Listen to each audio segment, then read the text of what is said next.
vou estar lendo rapidamente para não estar tomando muito tempo. Diz assim a palavra do Senhor: portanto, assim te farei, ó Israel, e porque isso te farei, prepara-te, ó Israel, para te encontrares com o teu Deus. Podemos assentar em nome de Jesus.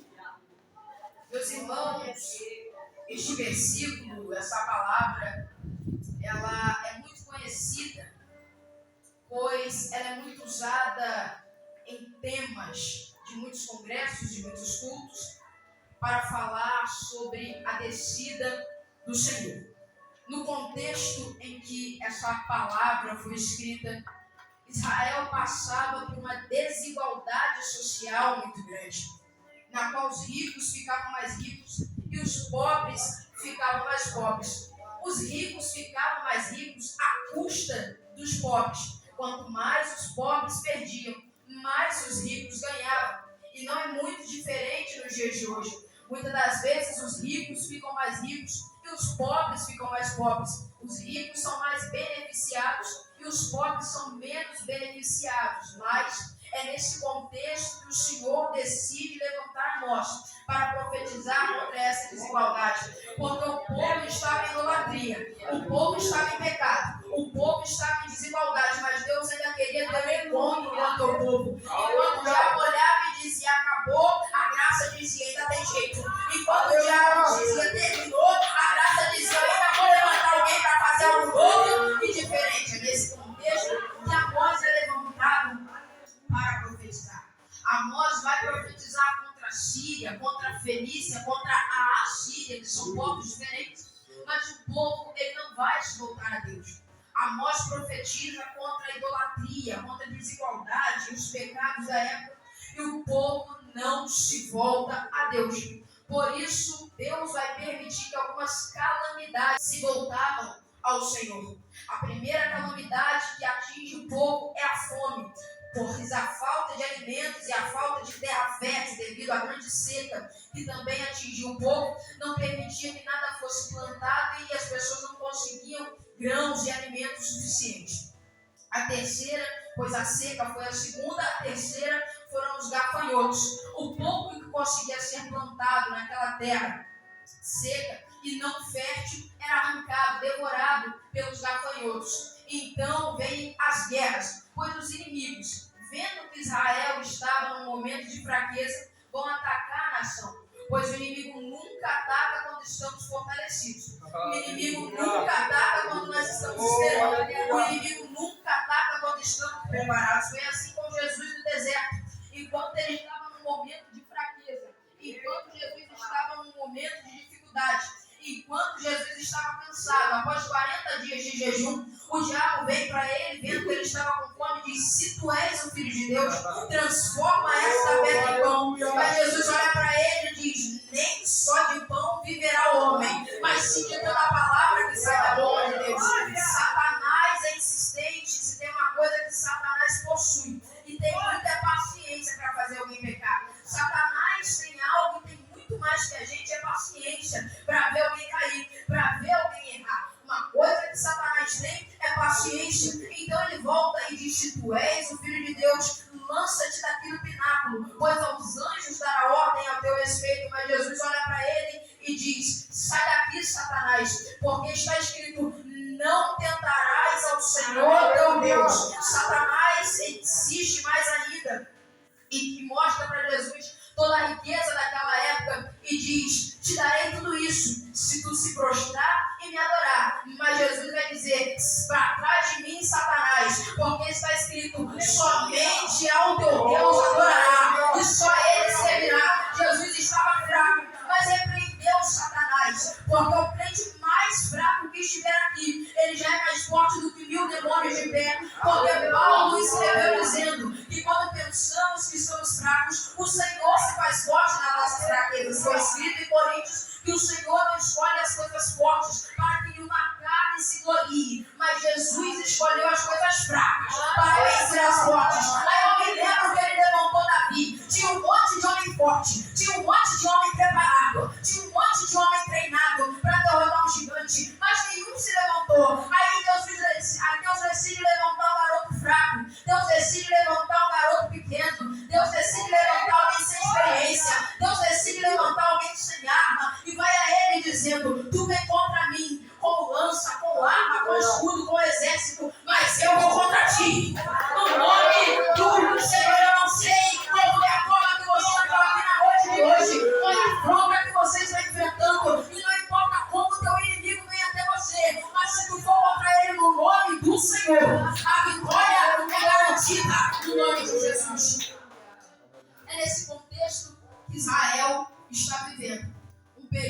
fome, um período de fraqueza, um período de seca.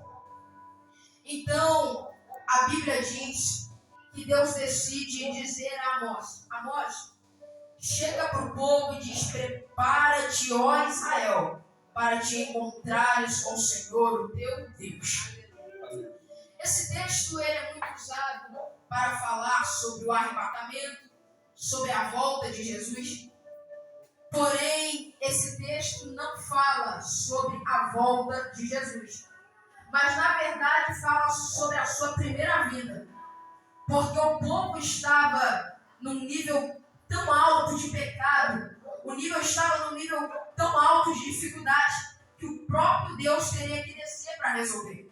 Porque há problemas na nossa vida que o próprio Deus ele tem que descer para resolver. Já quero aproveitar para liberar uma palavra para a tua vida. Eu não sei se tem algo que a medicina não resolveu, que a política não resolveu, que o dinheiro não resolveu, que a santa não resolveu, que o santo não resolveu, mas Jesus já desceu aqui, ele pode resolver na noite de hoje. É por isso que João vai escrever dizendo: ele veio para os seus, mas os seus rejeitaram. Isso lhes deu poder a todo aquele que nele crê ser chamado filho de Deus. E filho que é filho não vive na cachaça, filho que é filho não vive no adultério, filho que é filho não vive na prostituição. Jesus vai ver que era difícil vencer esses pecados, então ele olha para os 12 e diz: eis que vos dou poder para vencer o mundo, poder para vencer o pecado, poder para vencer a tentação. Jesus nos deu poder apenas liberando uma palavra. Agora, para nos dar a salvação, ele precisava morrer. O nível deveria ser mais alto ainda. O preço pago deveria ser muito alto. Jesus é traído numa quinta por um discípulo que o beija na testa e tinha feito um combinado: o homem a quem eu beijar na testa, esse é o homem que vocês estão a procurar.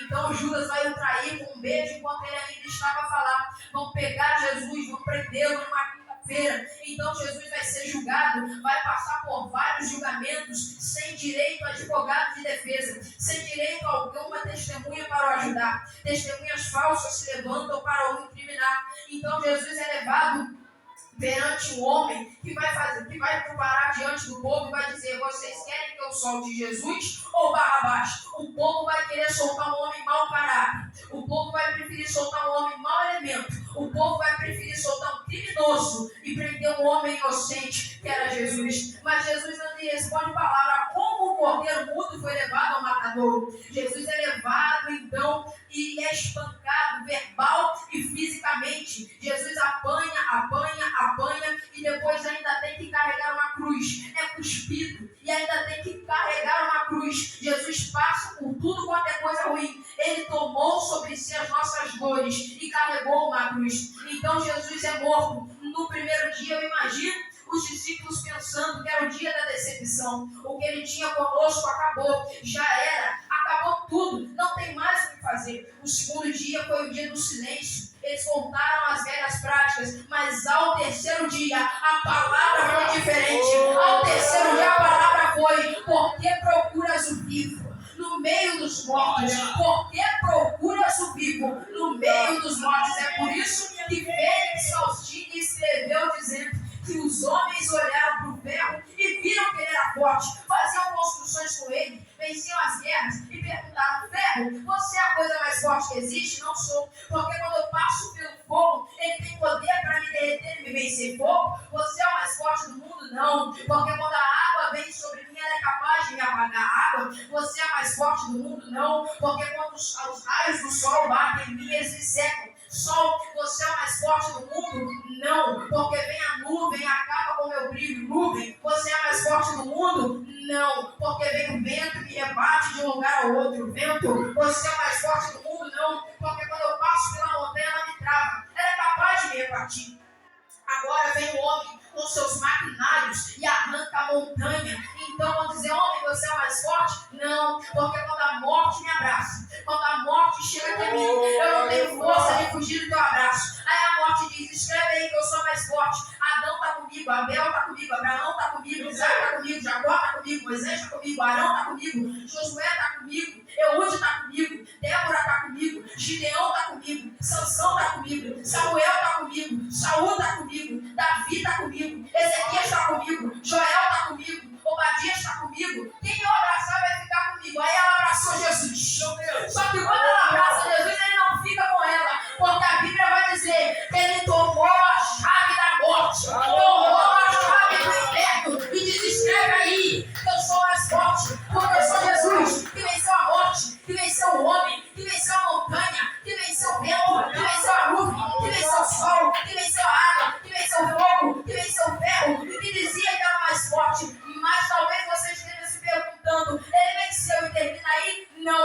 você subiu para o céu, mas deixou uma palavra. Eu vou nos preparar o lugar e vou descer para lhes buscar. Quem vai subir? Quem vai subir? Quem vai subir? Quem vai subir?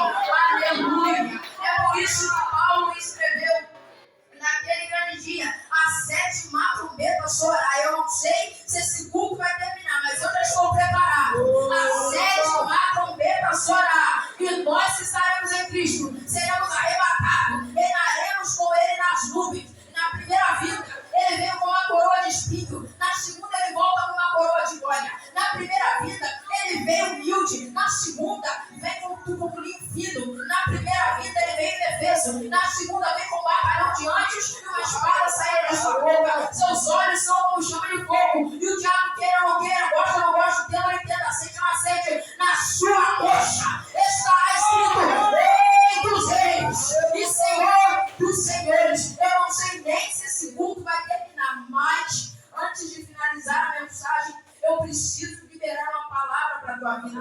Não é para você se preparar. Enquanto eu estou falando aqui, você já tem que estar preparado para a glória de Cristo, porque nós não sabemos quando Ele virá. Mas é necessário que estejamos prontos, estejamos com compromisso, aguardando a volta do noivo. Eu agradeço a minha oportunidade em nome de Jesus.